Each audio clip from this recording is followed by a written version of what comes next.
Everybody loves a good ghost story. From the renowned haunting of the Amityville Horror House to the lesser-known curse of the Bassano Vase, legends of the ghostly and macabre have been fascinating and frightening us for centuries. But have you ever wondered if there's any truth behind the lore? Over the last 8 years that I've spent as a paranormal researcher, I have constantly asked one important question. Is this a hoax, or could it truly be a haunt? I'm Courtney Hayes, host of the podcast Haunts, where every week I dissect another ghostly legend in an effort to find the truth that lies within. Listen to Haunts for free on your favorite podcasting app and help me to unveil the unknown.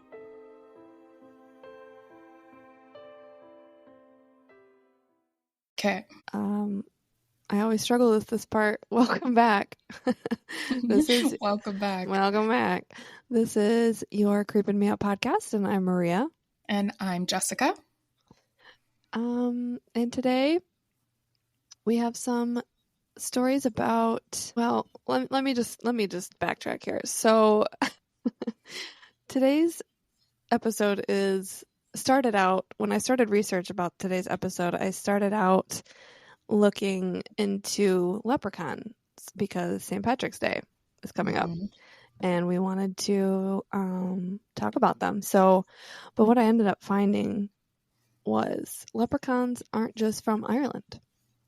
And I know we just did an episode on gnomes and that kind of correlates into the fae and stuff like that, but what I'm finding out is that it all may be connected, which some of you have already known that, and maybe I have too, but like the more I was reading, the more I started to have like a come to Jesus moment about everything, and I was like, oh, wait, this sounds like this, and this sounds like this.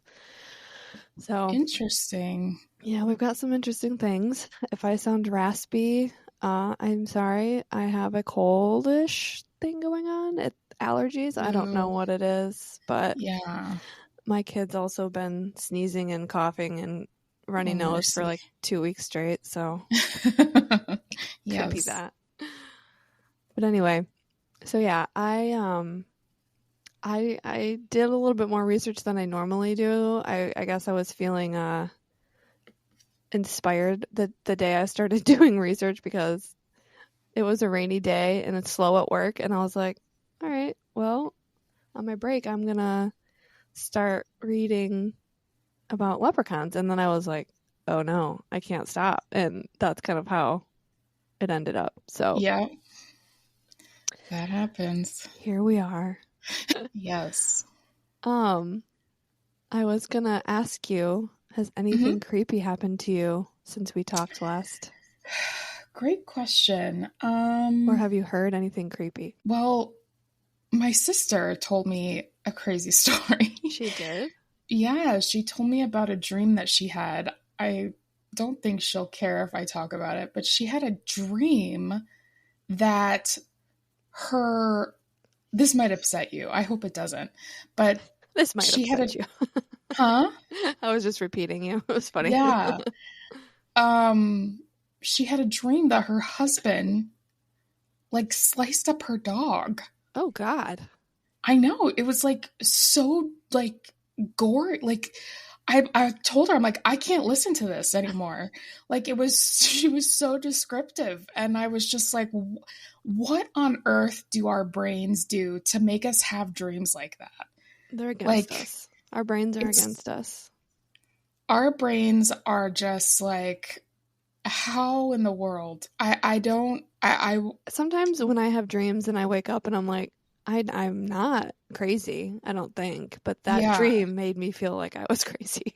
Yes. It's really, I'm fascinated by the brain and like how it works. I heard, now I don't know if this is true, I've done zero research on it, but someone told me that you can, if you believe that you're going to die, you can actually cause your brain can start to shut down its organs Yeah. on its own. And I'm just like if you just like truly believe it, and like Yeah. I was blown away by that. Like the mind is such a powerful thing. It doesn't Like surprise me. you know what I mean? Like that's a wild realization to me. So I don't know, dreams are just chaotic. And for me, I've had some pretty like earth-shattering dreams like that, but I don't think nothing as gory as that. I've had some weird ones like that, but I will say the last few weeks I've had some crazy dreams too. And I read that it has to do with the Pisces season can bring these on, and Pisces season just started. Interesting. And it can bring on crazy dreams. Like last week, I had a crazy dream every single day. Yeah. Every single night. And I'd wake up like, what? Like, of course, now I don't remember any of them, but I was like, right. What in the hell was that? There was a dream that I remember. I won't talk about it, but there was a crazy dream that I had last week too, that I'm just like, it felt way too real. Yeah. And I didn't like it. It was just, I don't know. It was just weird and like awkward. And I hated it. But I haven't had anything spooky really happen to me necessarily. But yeah, I haven't either. I was just going to say, like, in the last few weeks, I I don't know if it's just like the moon phase we're in or something, or what planets are aligned, but everything feels really like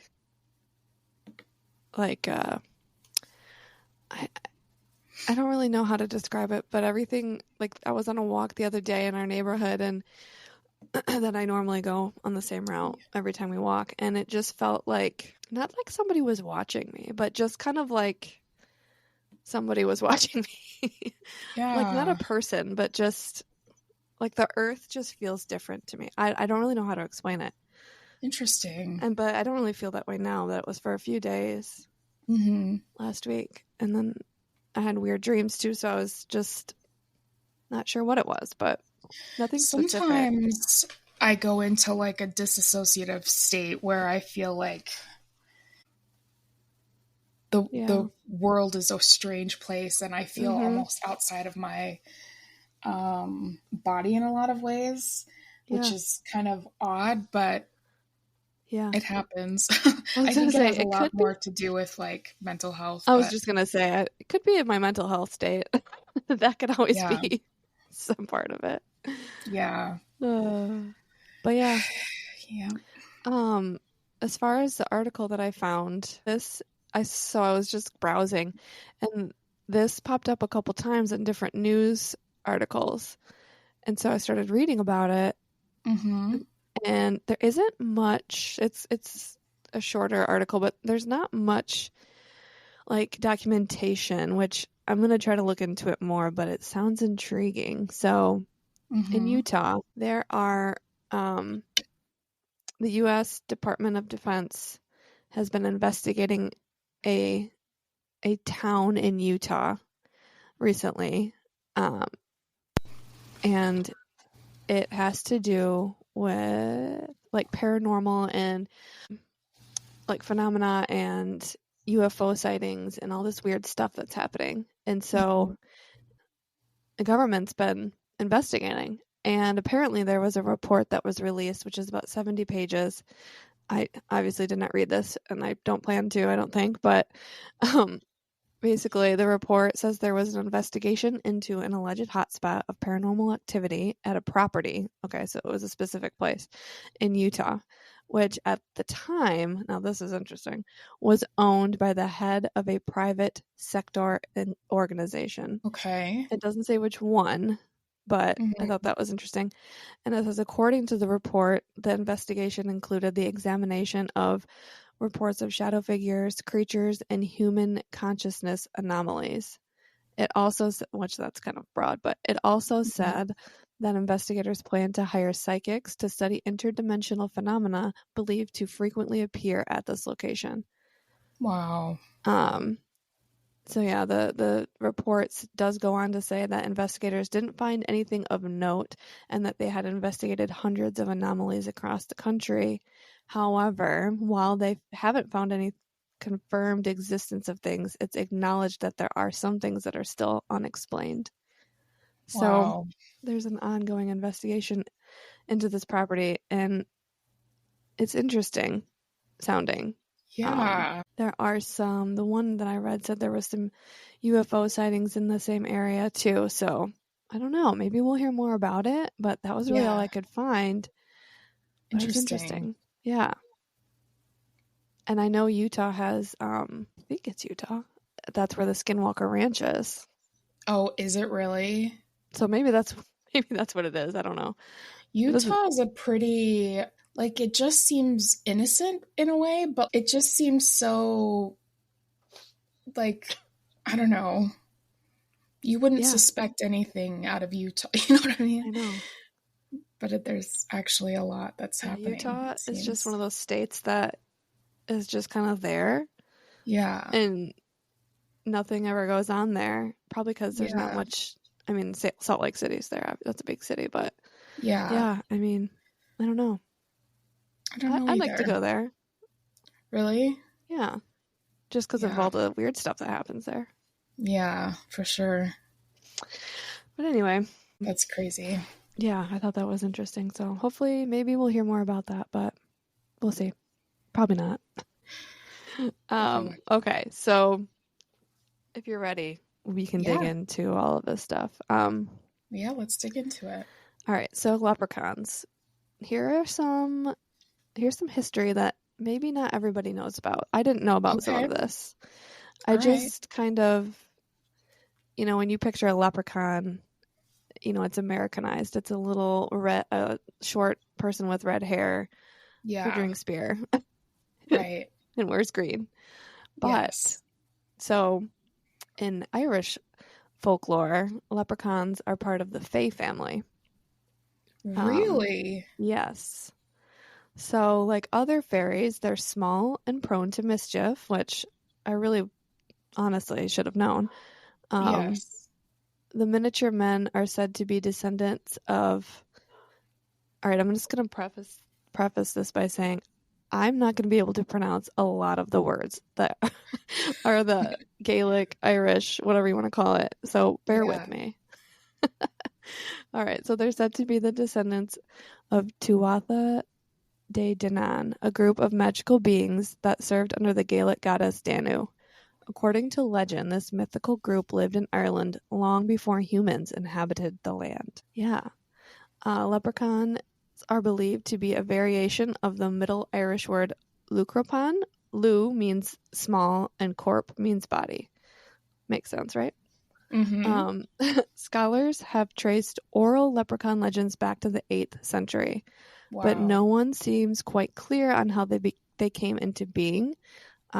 This is interesting too. There are no female or baby leprechauns, and their origins remain mysterious. That's true. You never hear about women or baby leprechauns. No, you don't. It's always male. Yeah, little male tricksters. Boyish. Drunk tricksters. And then, so here are some theories about that. Some folk stories claim that leprechauns are unwanted fairy children. Oh. Other accounts report that leprechauns are fairies who have fallen from grace, kind of like angels, I guess. Yeah. So there is a book. Now, this is a long title for a book, but I'm going to read it. It's called Irish Wonders: The Ghosts, Giants, Puka, Demons, Leprechauns, Banshees, Fairies, Witches, Widows, Old Maids, and Other Marvels of the Emerald Isle by David Russell McAnally. Put forth the theory that leprechauns might be children of evil spirits and demented fairies, which is also interesting. Demented fairy. Wow. Okay. Yeah. But regardless of their origins, like other fairies, leprechauns don't seem to age. They are perpetually older men, and that's where I just put same because I feel like an old person all the time. Yeah. But yeah, so they're always just old men, which is interesting. Wow, that's true. you never see them in any other form. Yeah. Right. That's very interesting. Always with the goatee. Yeah. The very stereotypical, Mm-hmm. leprechaun. I don't think I included this in my notes, but the leprechauns, you know how we associate them with the color green? They originally were associated with the color red. So they always had Really? like red clothing. Yeah. That's interesting. Mm-hmm. Like the I wonder how Irish green folklore. came about. I think it was just over time. You know how the game telephone goes? The longer that you talk about it, stories change, and then of course it got Americanized. And Sure. I think that came from more of the American tale of the Interesting. leprechaun. Okay. Because obviously there was a big Irish migration to America in the 1800s with the potato famine, and my ancestors came to America too from Ireland. Yes. Yep. So I have Irish in me as well. Do you? Actually, the Irish in me is actually quite prominent. So I checked my ancestry recently again, one weekend when I was visiting my parents, and mine went up too, my Irish. So I used to be more Finnish than I was Irish. Wow. But now I've always been mostly Scottish, but then it went Scottish, Irish, or Scottish, Finnish, Irish, but now it's Scottish, Irish, Finnish. Really? Interesting. What's your Irish percentage? I can't remember. Let me look. Oh. I can look it up really quick. I don't have any Finnish. My mom, or my grandma on my mom's side, so my mom's mom, her dad was Finnish. Wow. Yeah, they came from Finland. That's interesting. And my aunt, or my great aunt, which would be my grandma's sister, she wrote a book about her life growing up, and I read it recently. It wasn't like a published book, just something she wrote. Right. And she would tell stories about lived in a house across from the park, and they had the only sauna in town. This was in early 1900s, 1940s probably. Yeah. When my grandma was little, and so my grandma had memories of people coming to their sauna, and my grandma would have to hit them on the back with the pine needles, because that's what they do in Finland after they get out of the sauna. I don't no idea what it does. Wow. But I don't know why it's so hard to find what I am. Oh, here it is. So I'm 27% Scottish, 19% Irish, and 17% Finnish. Interesting. I'm 14% German. You're more Irish than I am. So, really? Yeah, I'm 11% Irish. Interesting. How much Scottish are you? Like near 40%. Really? Yeah. I'm very Scottish. Yeah. I'm surprised I'm not more Scottish, honestly, because my grandpa was 100% Scottish.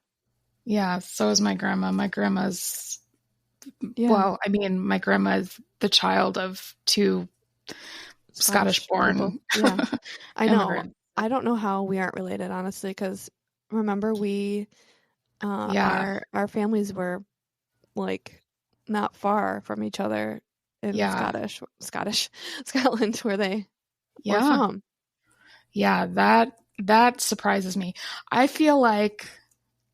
truly feel like our families were friends. Friends, yeah. They had to have been or our neighbors ancestors. or something. Yeah. You know what I mean? Yeah, because you and I have lived lives, more than one life, more than this. Yeah, life. For sure. I'm confident. I believe it. Yeah. Yeah. Because when we met, we were instant friends. The first day. Yep. That we met at work. I feel that way too. Wouldn't it be cool to go back to, the homeland and that's what we have see how things were? Just, you know what I mean? Yeah. Just see all the places. I want to go back and see all the places where, my great grandfather and great grandmother, raised my grandmother and their siblings. And I still have family that my dad's cousins live there. yeah, Uh-huh. I probably do too. I haven't looked to see where my family is. I feel like most of my family is in the UK. Yeah. Like near like Wales and stuff like that. So Yeah. Yeah. Well, we need to just literally start saving our pennies and going, because Yeah. I want to take Emma. That's my goal. So in the next few years, when she's old enough, There you go. I'm going. Anyway, we digress. Back to leprechauns. Yes, back to the leprechauns. This is also interesting what I found. So there's an Irish town. It's called Carlingford. I'm sure I'm saying that wrong. Carlingford. Leprechauns are officially a protected species there. In 2009, the town passed a law to keep the wee folk safe. If you ask the locals, they will tell you that the last remaining leprechauns live in their town. Wow. Even in 1989, a local businessman from Carlingford, Ireland, claimed to have found evidence of a real leprechaun on a mountain called Slieve Foy. I have no idea. He said that after hearing a scream near the wishing well, he found bones, a tiny suit, and gold coins near scorched earth. The evidence has now been on display behind a glass case for visitors to see. I have to know what this looks like. I know. I tried to find it, but I couldn't. I couldn't really find, like, a good picture of it. Uh-huh.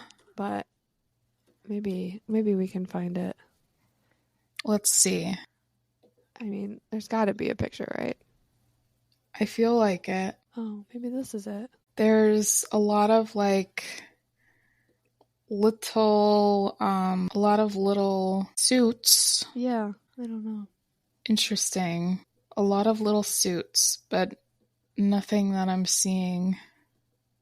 Yeah. Here's some bones. Oh.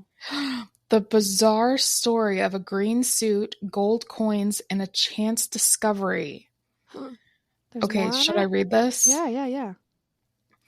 Okay, so this says, known for its narrow lanes and small streets with an enormous castle erected in the early 13th century by England's King John, overlooking its harbor, the town of Carlingford, County Louth, Ireland, still retains a medieval feel. Not only is Carlingford home to King John's castle, but the town also possesses part of its original town wall. Structure may be one of history's last surviving examples of an intact medieval jail. It's also home to a fortified townhouse called the Carlingford Mint, which is now considered a national Irish monument and stands as a testament to Ireland's long, troubled, and enduring history. So, moving right along, let's see here. In 1989, local Carlingford resident and pub owner P.J. O'Hare, I mean, talk about a name that is an like... Irish name. Yeah, severely Irish. So PJ was tending the garden outside his home at the foot of Slieve Foy Mountain when he heard a loud, high-pitched scream like that of a terrified child. Alarmed by the scream, Mr. O'Hare rushed up the mountainside to investigate. After ascending Slieve Foy Mountain for several hundred feet, O'Hare came upon a cavern in the side of the mountain, the site of a freshwater spring that had once been used as a well by the residents of Carlingford. When he stepped inside the cavern, P.J. O'Hare came upon something truly amazing. At the edge of the cavern, Mr. O'Hare discovered a small patch of scorched earth that contained tiny charred human bones surrounded by a green suit and hat. Inside the pockets of the green suit, next to the tiny body, which appeared to have been spontaneously combusted, were 4 gold coins. Convinced that he had stumbled upon the corpse of a real, although incinerated, leprechaun, O'Hare rushed down the side of the mountain and, in good Irish form, went straight to the pub he owned in Carlingford. Once there, he told his friend, local amateur historian and researcher Kevin Woods, that he believed he had just discovered the remains of a real live leprechaun. You're mad, Woods insisted, but he agreed to head up the side of Sleefoy Mountain to the cavern to investigate what his friend had found. Sure enough, once inside the cavern, the two men came across the same small patch of scorched earth, green suit, and tiny human bones that O'Hare had first come upon only hours before. Amazed, the two men grabbed the suit, the bones, and the 4 gold coins and brought them down the side of the mountain, where they displayed them inside a glass case at O'Hare's pub. There's a little bit of extra here. Let me read this. It says, the residents of Carlingford were divided over what the two men had found, and debate about the so-called discovery of the remains of a real leprechaun was fierce. Some said that the whole thing was simply a hoax concocted by the two men on a whim after drinking too many pints of Guinness. That's truly Irish. Some insisted that both O'Hare and Woods were nothing more than profit-seeking hoaxers. However, some who over the years had reported to have heard strange screams and high-pitched singing coming from the peaks of Sleefoy were fervent believers in veracity of the leprechaun remains. Some believe that the reason we no longer see leprechauns today is that the species is in fact endangered, but that at one time, the small green and sometimes red clad trickster fairies were common throughout all of Ireland before being hunted and driven nearly extinct after Ireland's conversion to Christianity in the 5th and 6th centuries. That's crazy. Well, I guess we have to go to that pub and Carlingford. Yes. Well, it has pictures here of the suit. Yeah, he's got. You should send them to me if you can. Okay, maybe I can share Instagram with you. Let's see. There. Oh, look at his shoes. Okay, I was picturing that to be smaller for some reason. I was not picturing this fountain to be so ornate. Like, I thought it was like a true underground. This looks very built up in a way. Maybe is this an owl? Later? I don't know. Yeah, maybe. You're right. Maybe I don't know. Yeah, that's just kind of what they did to the area after they found it. That's crazy. Okay, so I was picturing leprechauns to be like way shorter than that. I like that. Oh, me too. Like a kid. This looks like a little kid. Yeah. Definitely. But you never know. Where are the bones? I don't know. I don't see the bones. Let me go back. Oh, here's the pub. Oh, yeah. Cute. Here's the bones. Oh, there's the bones. Okay. I mean, they look like bones, but like bones. I'm not a. But did we investigate that this was really not a child? Because right. That's what I want to know. Yeah. Did somebody burn their child in here? Oh my gosh, that's terrifying. Yeah. Okay. Anyway, side quest over. Sorry. No, that's fine. That's cool. Yeah. Well, that is quite the story. Yeah. Also, in 2011, there was a survey conducted that concluded a whopping 1/3 of Irish people believe in the existence of leprechauns. Huh. Too. Just like I was reading in Iceland, they believe so much in just plain fairies, like the fae, that they even, like, if there is a place where the fae are known to be, or it's a sacred area, they will like build roads around it so that it doesn't disturb the land. Right. I think Iceland has a really big belief in that stuff. Yeah. Which is cool. And I love it. I wish it was like that here. If Definitely. you believe in this stuff, you're just considered weird in America.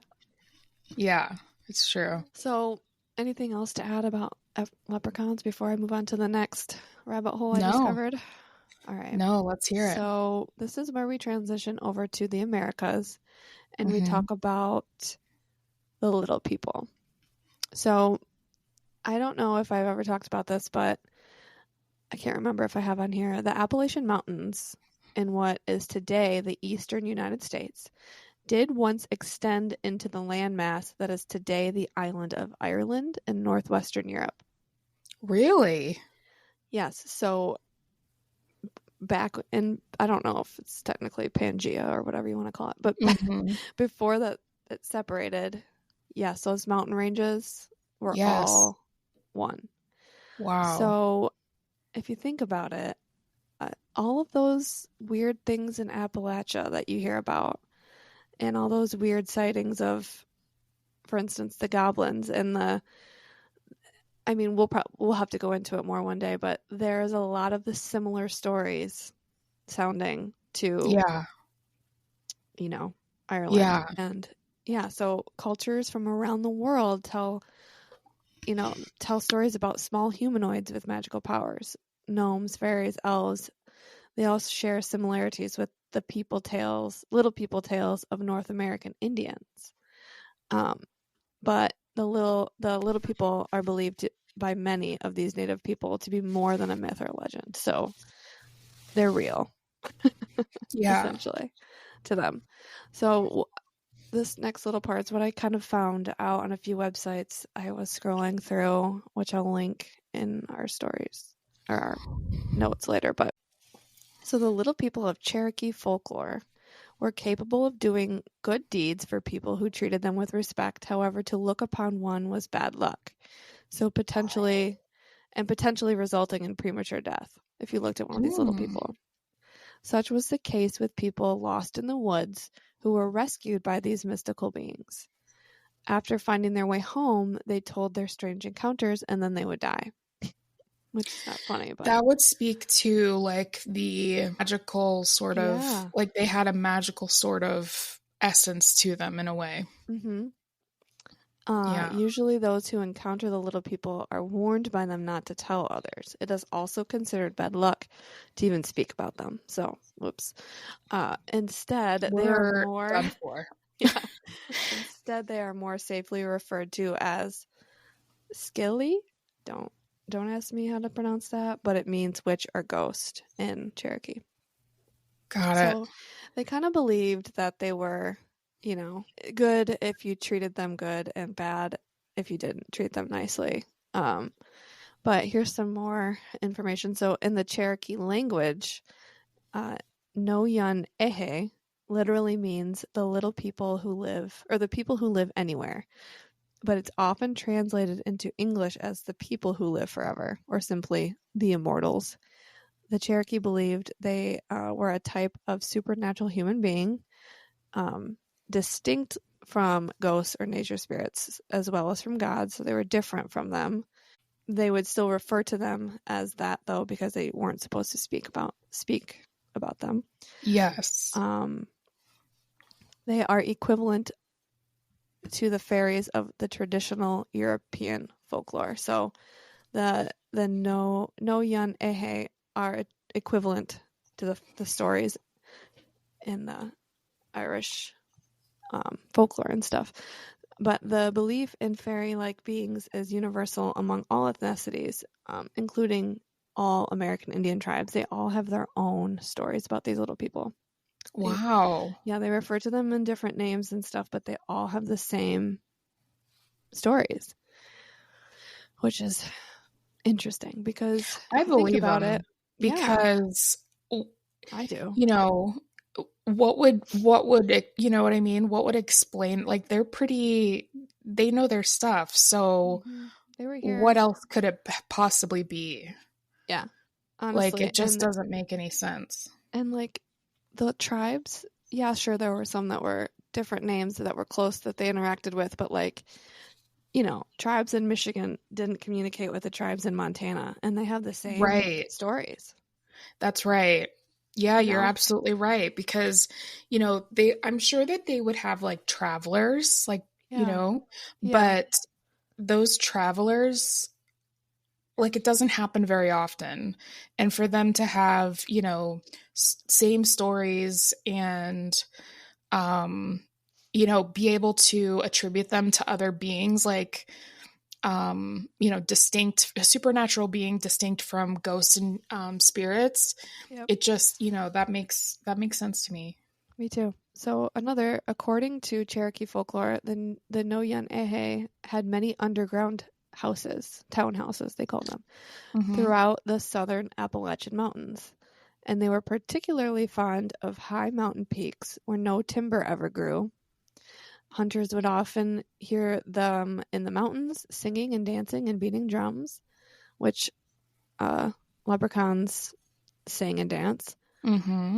They would go towards the sound. It would shift about and then suddenly seem to be coming from behind them or somewhere else. And that person hearing the sound would never be able to find where it was coming from. Yeah. See, that's interesting. Yeah. Like real time. Right. Like they can't find it. They can't see them, but they can hear it. Yeah. Yeah.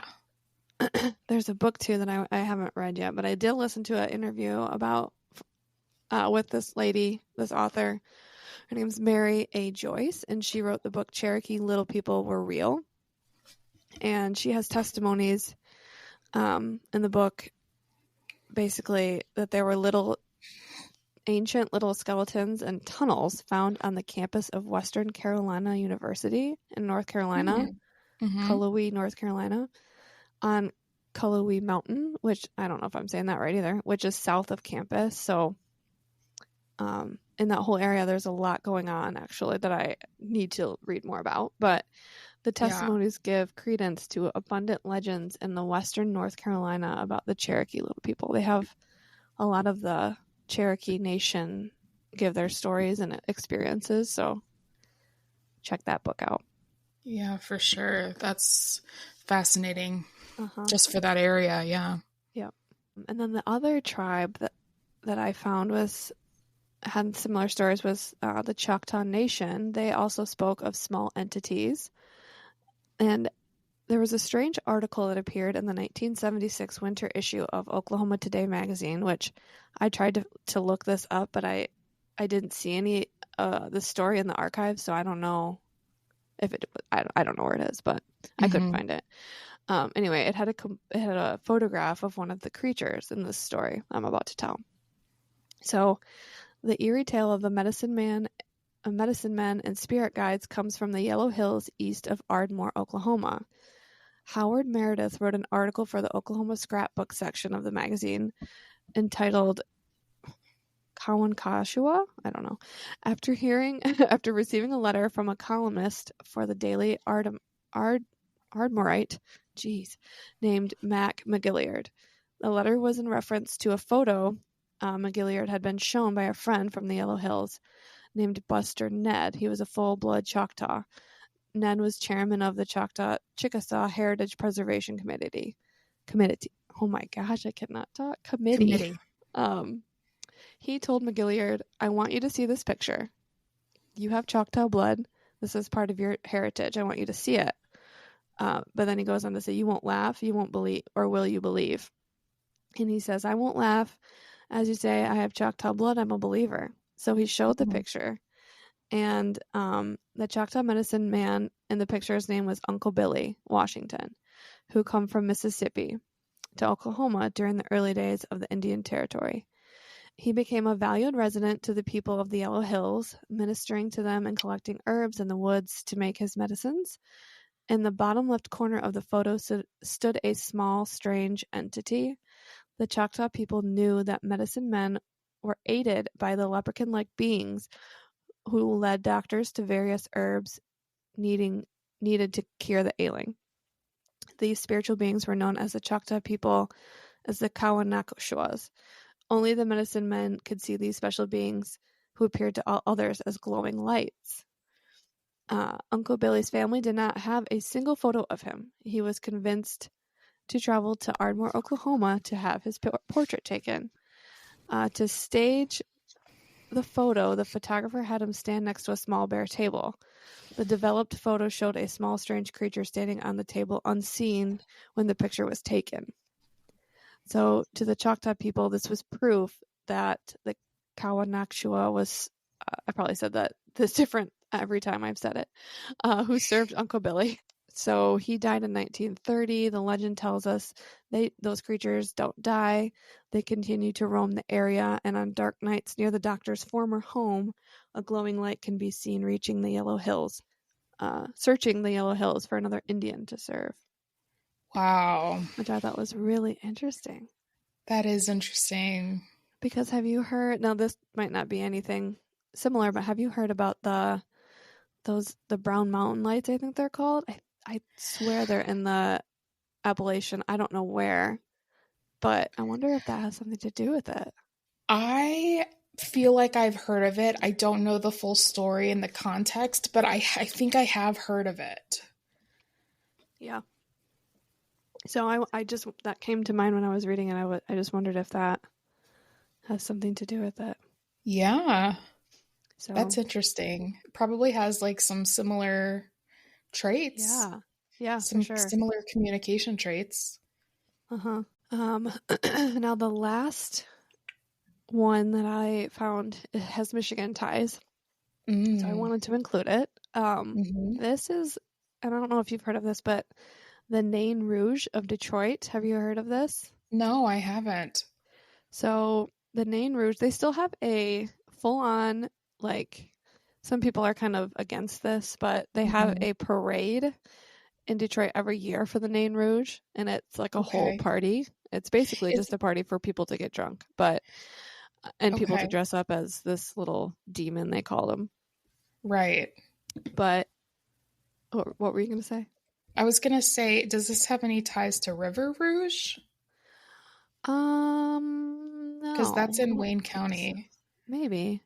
Well, so the Nain Rouge is French for red dwarf, so I think that's where it comes from.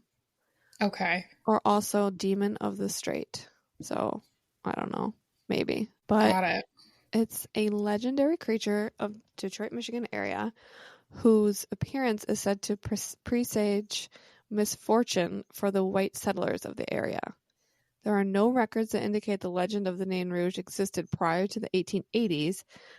However, some claim that it originates in the early 1700s French settlement of Detroit, supposedly deriving from Norman French tales of the Lutin, a type of hobgoblin, along with the supposed Native American legends of the impish offspring of the stone god. So, according to various narratives surrounding the figure, Detroit's founder, Antoine de la Motte Cadillac, was told by a fortune teller to appease the Nain Rouge. He instead attacked it with his cane and shouted, "Get out of my way, you red imp." As consequence, a string of bad luck befell Cadillac. He was charged with abuse of power and reassigned to Louisiana, later returning to France, where he was briefly imprisoned and then lost his fortune. Yeah.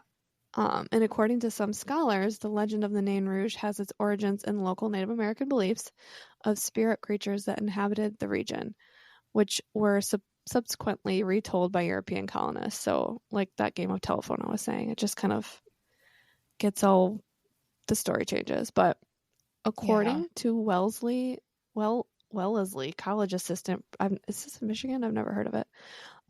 Professor Kate Grandjean, my personal feeling is it's really not quite as simple as just European colonists appropriating some Native American spirit. I think it seems to be demonstrable in the historical record that the name that we know in Detroit today probably has both French and Native American traditions sort of wrapped up in it. So, wow, yeah. But yeah, so this legend holds the Nain Rouge appearance would, be a fortune teller for terrible events for the white people of the city and foretells successes for the indigenous people. So the creature is said to have appeared on July 30th, 1763, before the Battle of Bloody Run, where 58 British soldiers were killed by Native Americans from Chief Pontiac's Ottawa tribe. Supposedly, the Nain Rouge danced among the corpses on the banks of the Detroit River after the battle, and the river turned red with blood. According to that tale, all the misfortunes of Governor and General William Hull, leading the surrender of Detroit in the War of 1812, were blamed on the Nain Rouge also. So, yeah. Historically, the Nain Rouge has mostly been a menace to those in power, and the Nain Rouge legend has become an endearing part of the folklore of Detroit today. And then the most recent that I could find were 2 utility workers claimed to have seen the creature just before the 1967 Detroit riots, and supposedly it was also seen before an ice storm in 1976. Interesting. Yeah. So I looked this up, and there are some ties to River Rouge. So it says really? River Rouge. River Rouge, of course, is French for Red River. Yeah. And it says it was first part of Ecorse Township and did not become a village until 1899. It then became a city on April 3rd, 1922. The name River Rouge comes from the French word, of course, Red River, and was named by French Lieutenant Antoine de la Monthe Cadillac, who we were just speaking about. Okay. So, yeah, it does. Interesting. Yeah. Very interesting story. That is cool. I have known about it for years, but like I never really looked into it too much, just from what I've heard. Yeah. From people talking about it, but I have always wanted to just go to that parade just to see how it is, because there's like protesters that go too. Interesting. And one of them, is John Tenney, who is a Detroit. He's from Detroit. He's on the podcast What's Up Weirdo that I listen to, and he is super intelligent and interesting to talk to. Wow. And he goes to the protests? Yeah, he protested because he's on the side of the spirit, the nature, because, he gets a lot of flack when it was not the case, Yeah. So that's interesting to me. I know. It's cool. Yeah. I think it's actually coming up. Well, I would say it would have to be, right? I think it is. Let me see. Probably in March or... They have even some breweries in Detroit have a beer named after the Nain Rouge. Okay. Yeah, it's March 24th, Sunday, March 24th. Is that Easter? I feel like it's Easter. It's the weekend before. Oh, okay. Got it. Because March 31st is April this year. Got it. Easter. Yeah. Okay. Apparently this cold is getting to my brain. That's okay. So it's kind of like a Mardi Gras type parade, Tradition. Honestly. Yeah. People just get drunk and dress up like the Red Devil is what they call it, or the dwarf. Yeah. Dwarf Devil, whatever. Wow. So, yeah. Anyway. Wow. So those are the ties. Oh, there's one more little tidbit too that I wanted to bring up. Towards the end of the 20th century, a new version of the Little People legend became popular regarding the Greys involved in alien abductions. Perhaps human beings have been encountering diminutive entities throughout history, and reports have differed according to cultures. Wow. So that brings in the alien tie there. Yeah. But, it's interesting. It's also interesting because it just all ties in together. Yeah, for sure. I like that we, even as far away as Ireland is, we bring it right back to the States, and then, of course, back to our roots, which is Michigan. So, yeah, that's really interesting. I know. I tried to look up more because the Anishinaabe tribe, which is in Michigan, and also like the Sault Ste. Marie area and up there and stuff, they've got some stories about it, but I couldn't really find a whole lot. That really, so I just maybe we'll try to look into that more for sure later. Plus I know some people that are actually belong to that tribe that I could maybe ask if they know anything. That's cool. That's really cool. Also, that would be awesome. Yeah. Also, the Michigan Paracon is in August every year up in Sault Ste. Marie. Right. And that a lot of the tribe, the casino's owned by, the Native Americans. So I don't know. Maybe we can figure something out. Good idea. But yeah, It's also That would be awesome. So I did find some stories, 4 stories on the interwebs that some are short, one's a little longer, but they're interesting. They all have a little bit to do with leprechauns, little people, goblin type stuff. So I figured we could read a couple, maybe all of them. We'll see how it goes. Would you like for me to read the first one? Yeah. All right. So let's just jump into it. Here's a strange leprechaun experience from one Reddit user.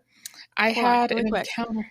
I want to just preface this by saying this story may sound silly, but at the end, it kind of puts things into perspective. So that's why I chose this story, if you're wondering why, because it seems maybe unbelievable, but anyway, continue. I'm excited. This person had an encounter that they've never been able to explain. When they were 10, they were wandering through their backwoods on St. Patrick's Day. By that point, I was well aware that leprechauns were not real, so I wasn't looking for anything so much as just killing some time. No neighbors behind our house or anything, just woods. So I knew the woods very well and was extremely comfortable spending days wandering around. At one point, I stopped walking for a bit and was just looking around when I heard some sticks break. I looked over, fully thinking I was about to see a deer, when all of a sudden out walks a 7-foot-tall being with orange hair. No mask on or anything. Just a huge being dressed as a leprechaun in the middle of the woods, with orange hair and a beard. He didn't see me, and I totally froze up. I watched him walk for maybe 10 to 15 seconds. The only thing I remember thinking is I can't do anything. I was froze, but somehow managed to yell out, "Hey, you." It stopped in its tracks and turned its head and looked at me and sort of grinned. Lost all courage at that point and turned around and ran faster than I ever have in my life. Have no clue if he gave chase or not, but in my mind it felt like he was right behind me, and I never slowed or looked back. This experience has drove me nuts ever since it happened because I just don't know how to explain it. Nobody knew where I was going, so it couldn't have been a setup. I've asked my parents, and they both say they didn't have anything to do with it and thought I just made it up as a kid. Thinking about it as an adult, my best guess is that I saw something that day and my brain just wasn't able to process it, and my mind turned it into something that I could understand. Since it was St. Paddy's Day, I ended up seeing a leprechaun. I honestly have no idea, though, and it has stuck with me for years. I've never seen anything paranormal or whatever you want to call it since. Also, I've hated the fact that in a world where people see ghosts, UFOs, Bigfoot, I had to see the most ridiculous thing possible. Figured I would throw it out and see if anyone had any explanations or similar experiences. Yeah, I mean, that's a really good explanation for, you know what I mean? You know. Because think about it, you're 10, you're walking through the woods just because you're 10. What else are you going to do? And you see something that you can't explain, but since you're a kid, I can totally see like how your brain would morph it to something that's not scary. Yeah. You know what I mean? That's still scary, but or something that he would recognize, or it was able to. It had some sort of intelligence where it knew it was St. Patrick's Day. Absolutely. Or something like that. Or maybe that's just what it looked like. You never know. Yeah. But I liked that. So this next one is titled Leprechaun or Goblin in the Bathroom.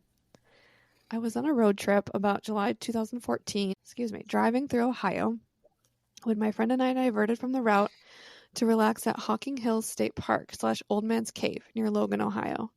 When I encountered there has stuck with me and disturbed me for years. Although I can kind of joke about it, I'm certain what I saw wasn't human. While in the public shower, in the same stall my friend had just showered in without incident, I caught something from the corner of my eye. When I looked down, there was a disturbing creature, very ugly and small, craning its neck beneath the stall in a very unnatural way to glimpse at me in the shower. This creature was almost frog-like or troll-like in the face with oddly placed patches of hair on its cheeks where normally a man's beard wouldn't grow. The way it slid its head under and looked up at me was bizarre and demonic. When I looked down at it, I could see satisfaction or delight in this being's expression that I was frightened.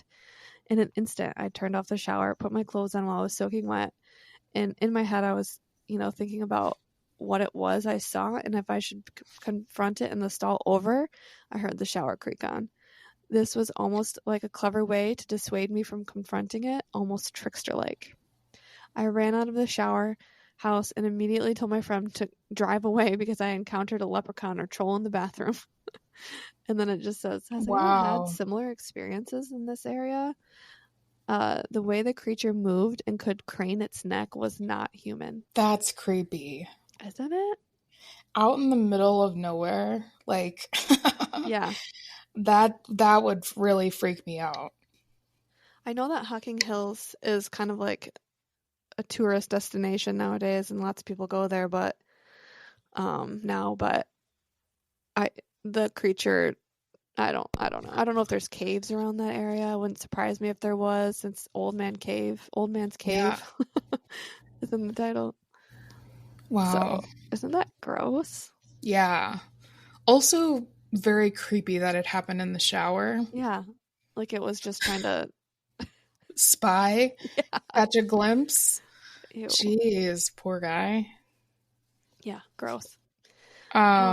This next one I did want to point out, when I said earlier about the Anishinaabe, I couldn't find any like articles about it, but this story does include a little story. So okay. So this one is called The Little People of the Anishinaabe. It says, since I was a little girl, I was also fascinated with stories of the little people, said to be as tall as the height of an average person's foot to knee.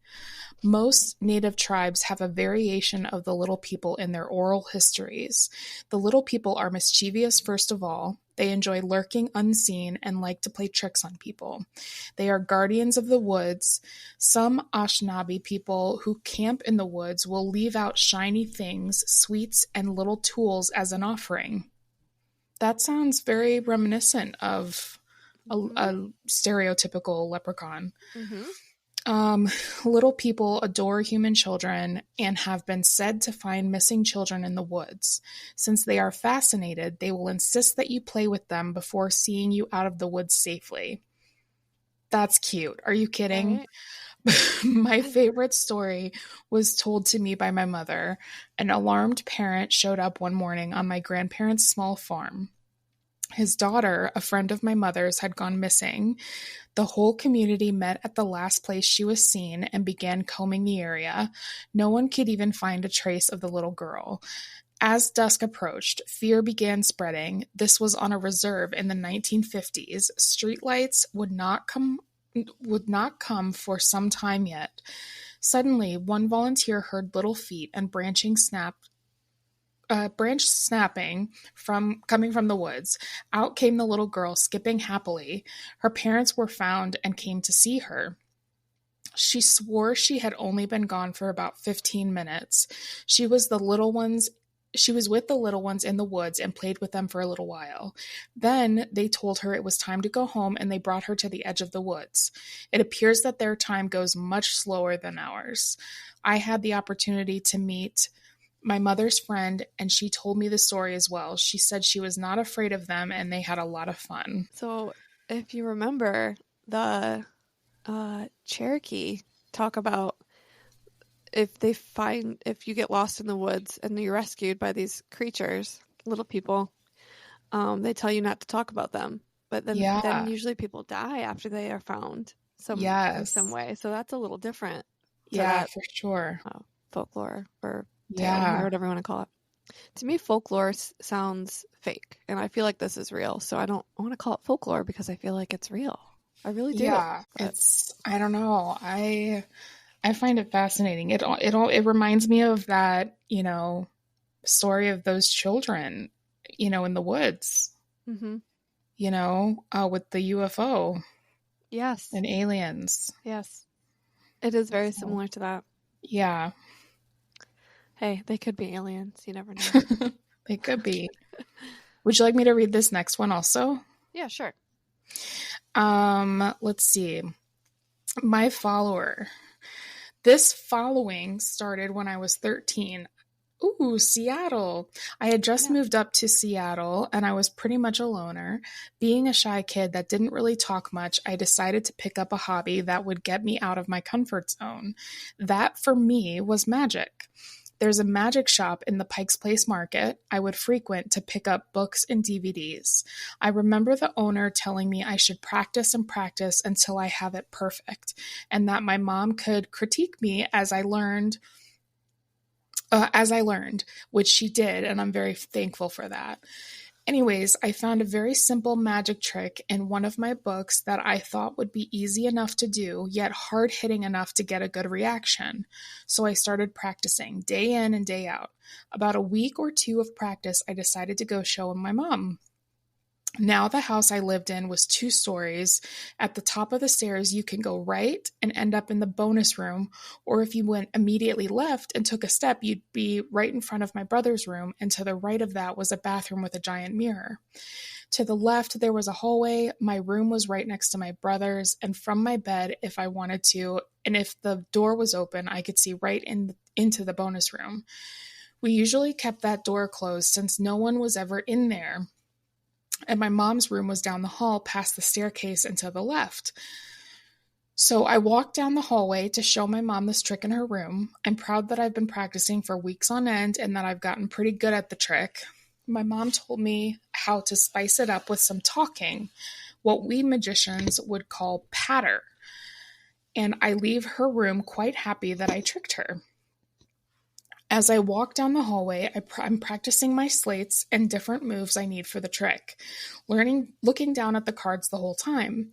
Then, for some unknown reason, I decide to look up. The giant mirror in the bathroom reflected all the way down the hallway. I froze and my heart dropped. A man about 4 feet tall, red hair, and an odd smirk on his face was standing literally right behind me, poking his head out to look at me through the mirror. I panicked and ran straight to my room. I thought I could have been imagining this, but it felt so real. I could feel him on my heels. I was terrified. Moving forward, a few months later, I had just picked up the new Harry Potter book, The Order of the Phoenix, and I was excited to go home and read. Obviously, I was attracted to magic because I wanted to do what these wizards had been doing in the books. We got back from my favorite bookstore, and I rushed upstairs to read it. I lay in bed and began to read. Hours and hours went by.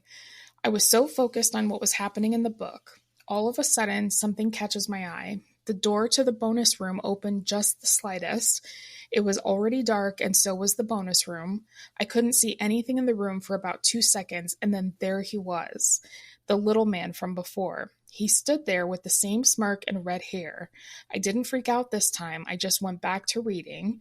For some reason, I didn't feel threatened or in danger. I looked back to the door a few minutes later, and he was gone.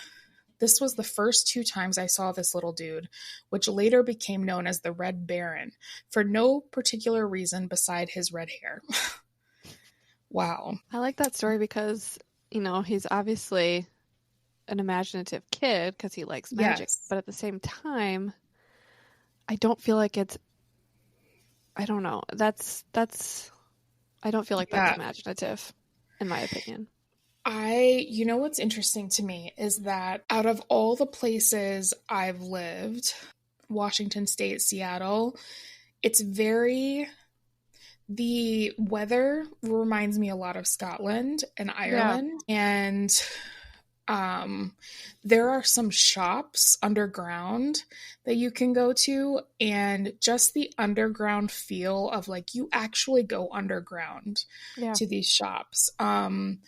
And just the underground feel of shopping in these in rock, basically rock walls and the whole thing. It's just very fascinating to me, and it feels so close to something that vibe. You might. Yeah, it's very leprechaun vibe, environment. So, maybe there's something there to that. It just the environment feels right, I would say.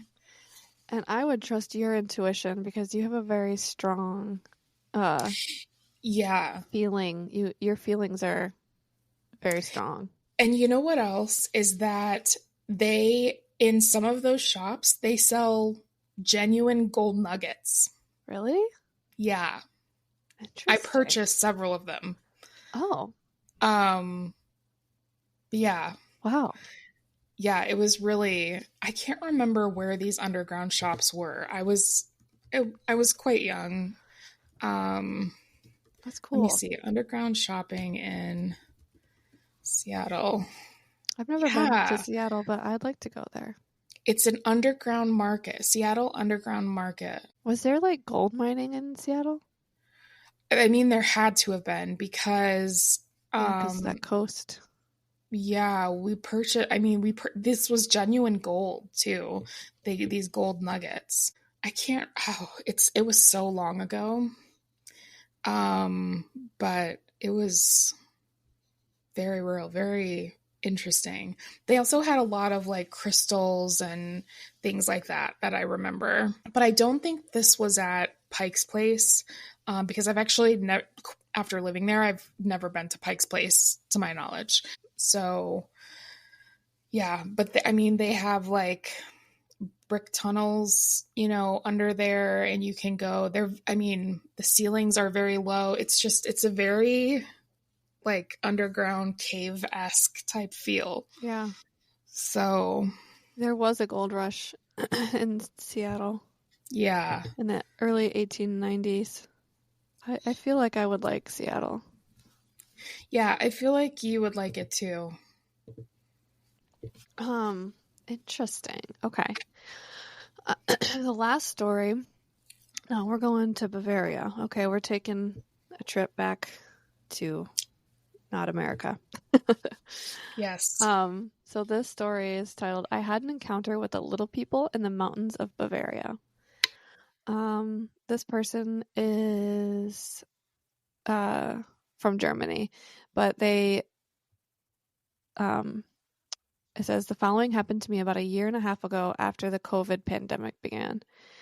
This person is a broadcast engineer, and they got hooked on emerging drone technology several years ago, so they learned how to fly them and started modifying drones and equipping them with cameras, lasers, and infrared sensors, and uses them to photograph farmers' fields, construction sites, terrain, all that stuff.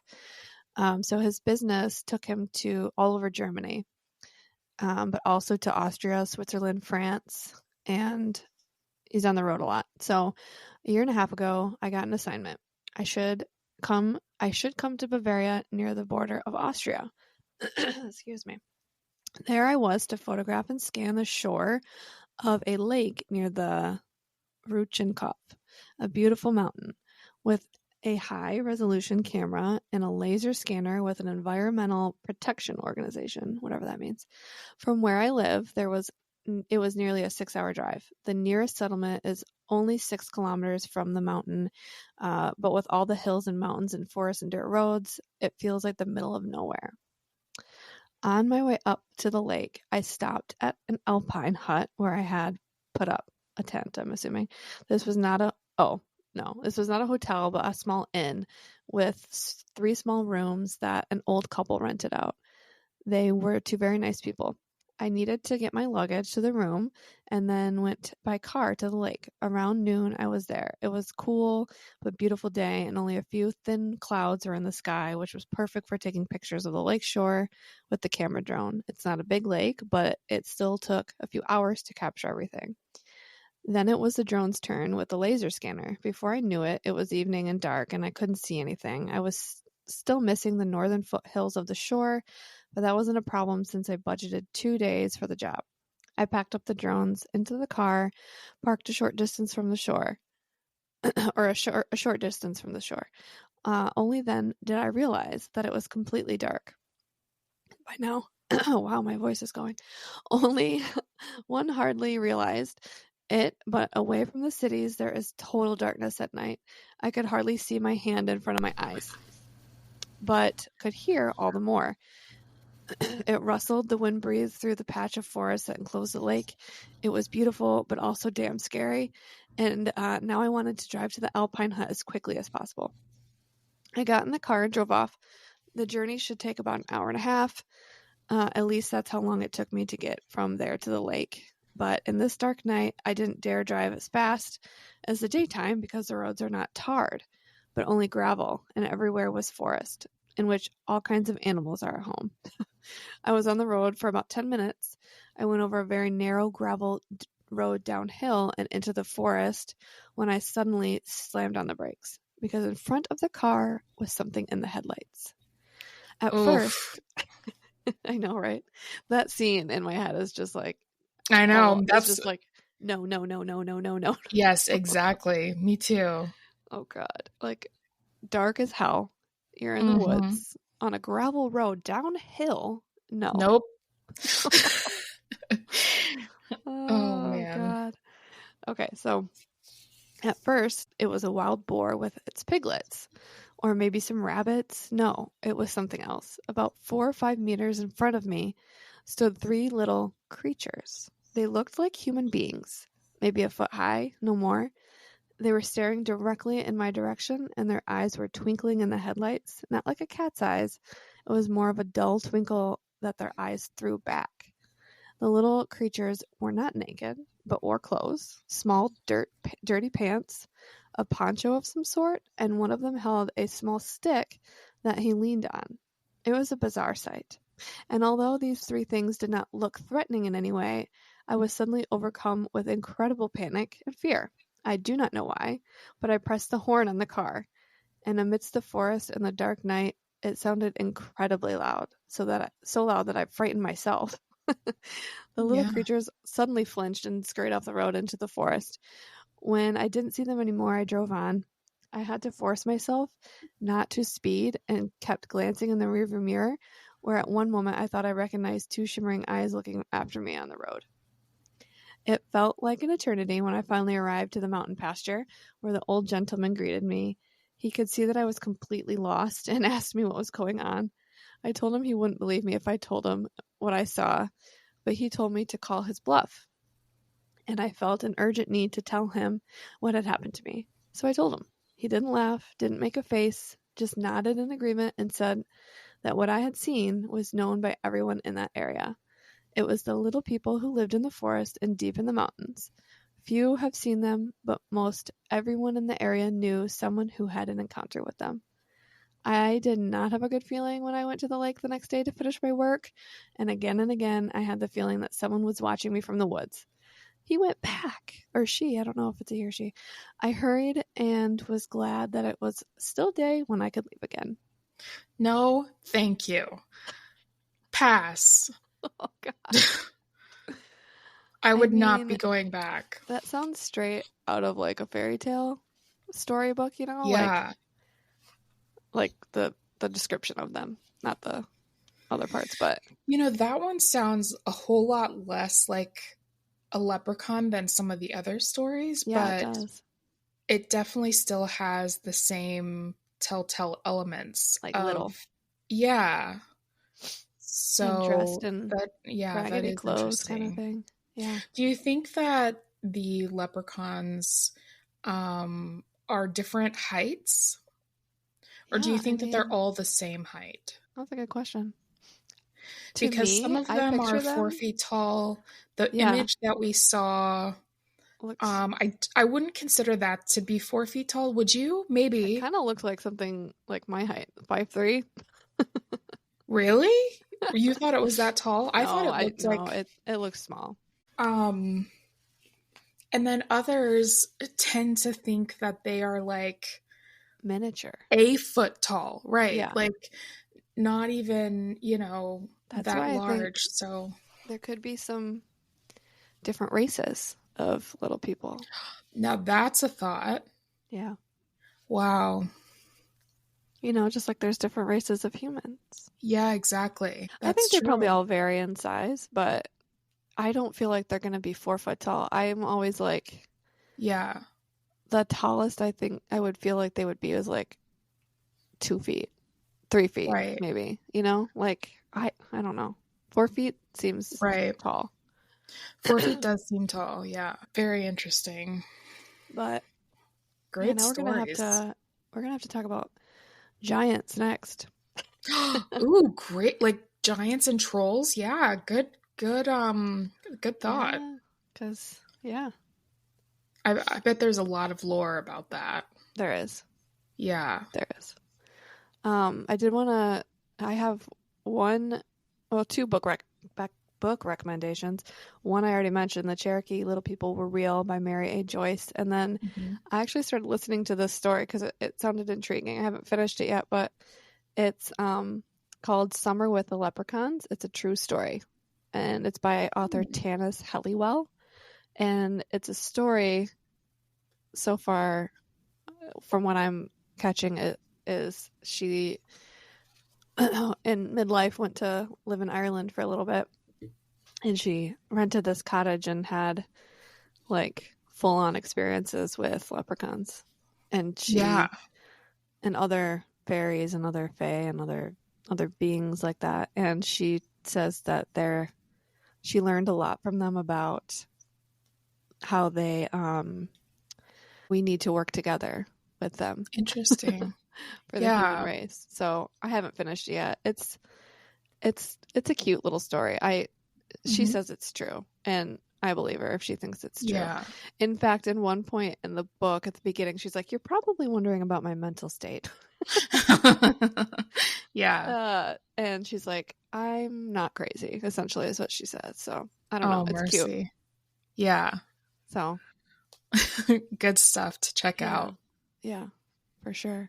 Yeah. A lot to unpack there. I mean, like I said, there was a lot, but I feel like I was feeling in the research mood, and this is what we got up. Very good stuff. Yeah, the Chicago River is green.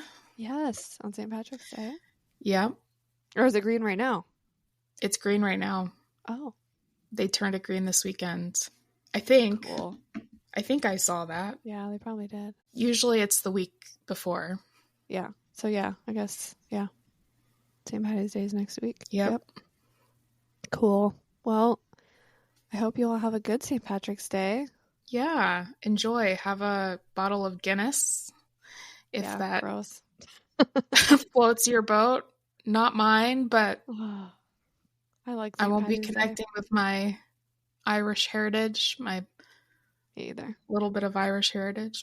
Especially because isn't it on a Sunday or a Monday this year? I'm not sure, actually. If it was on like a Friday or Saturday, you could maybe catch me drinking a green beer, but there you go. Sundays are for relaxing. Yeah. It is on it's next Sunday, so it's a week from today. Yeah. So anyway. All right. Fun stuff. Thanks for listening. I hope you enjoyed it. Yeah, thanks for listening as always. Let us know if you've ever encountered a leprechaun. Yeah, we want to hear about those. I want more. I think I mentioned in our last episode that I used to, in Catholic school, mind you, we made leprechaun traps at school. Yes. So, yep. And I was always ticked when I didn't catch one. Yeah, that's fun. Maybe I'll make one with Emma this year. There you go. That's a good idea. Yeah. I'll do that. Okay. All right, everybody. Thank you for listening, and we'll see you soon. See you next time.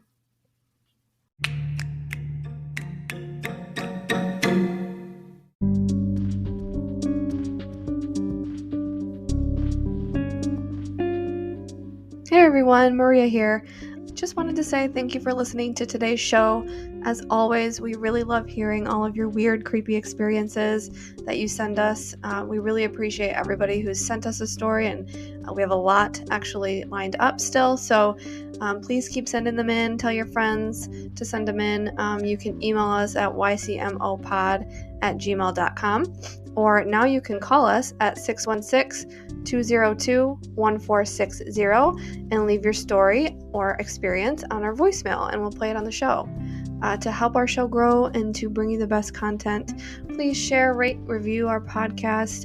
You can follow us on all social media at ycmopod, and we can't wait to hear your story.